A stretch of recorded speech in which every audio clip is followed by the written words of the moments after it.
అందరికి good morning. మనము సరూనార్ lake దగ్గర ఉన్నాం. సరూనార్ లేక్ లో చూడండి పబ్లిక్ ఎంత చెక్ చేస్తున్నారు.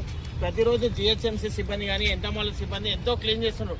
అంటే ఇక్కడికి వేలాదిగా పబ్లిక్ వస్తారు, ఎవరు కూడా ఇబ్బంది కావద్దు అని వేస్తారు.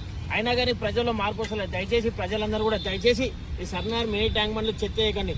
స్వయంగా మా కార్పొరేటర్ దర్పల్లి రాజశేఖర రెడ్డి గారు ఈరోజు ఈ చెత్త తగ్గుతలేదు, దీన్ని ఏ విధంగా చెత్త పూర్తిగా తొలగించాలని సిబ్బందిని బట్టి ఎంతోమంది సిబ్బంది అటు సరూనార్ ఏ రాంబాబు గారితో కానీ ఇటు ఎంతమంది ఏ మనమేతో కానీ ఇంజనీరింగ్ ఎస్సీ ఈ కార్తిక్ గారు కానీ మన ఏ సురేష్ గారు వర్క్ ఇన్స్పెక్టర్ రాకేష్ అందరి సహకారంతో ఈరోజు సరూనార్ చెరువును అంతా కూడా క్లీన్ చేయించడం జరుగుతుంది.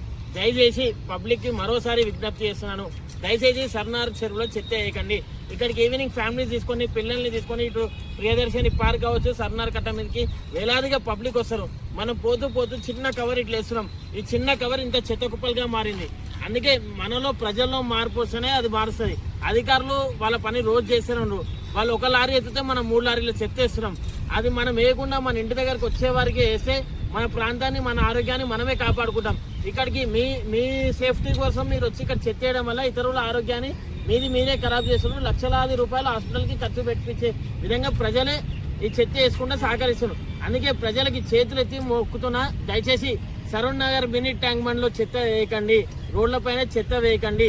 దీనిపై కార్పొరేటర్ రాజశేఖర రెడ్డి గారు ప్రత్యేక దృష్టి పెట్టి ఈరోజు సరూనార్ చెరువుంది, దీనివల్ల ప్రజలు ఎవరు ఇబ్బంది పడద్దు అని ఈ విధంగా క్లీన్ చేయించడం జరుగుతుంది. మీరు చూడండి 20 మంది సిబ్బందిని ఇక్కడ ఏర్పాటు చేయించి ఈరోజు మొత్తం క్లీన్ చేపిస్తున్నారు. ఈవినింగ్ దాకా సరూనార్ చెరువు అంతా క్లీన్ అవుతుంది. రేపటి నుంచి అయినా మారుతారని ప్రజలను ఆశిస్తున్నాను. Thank you.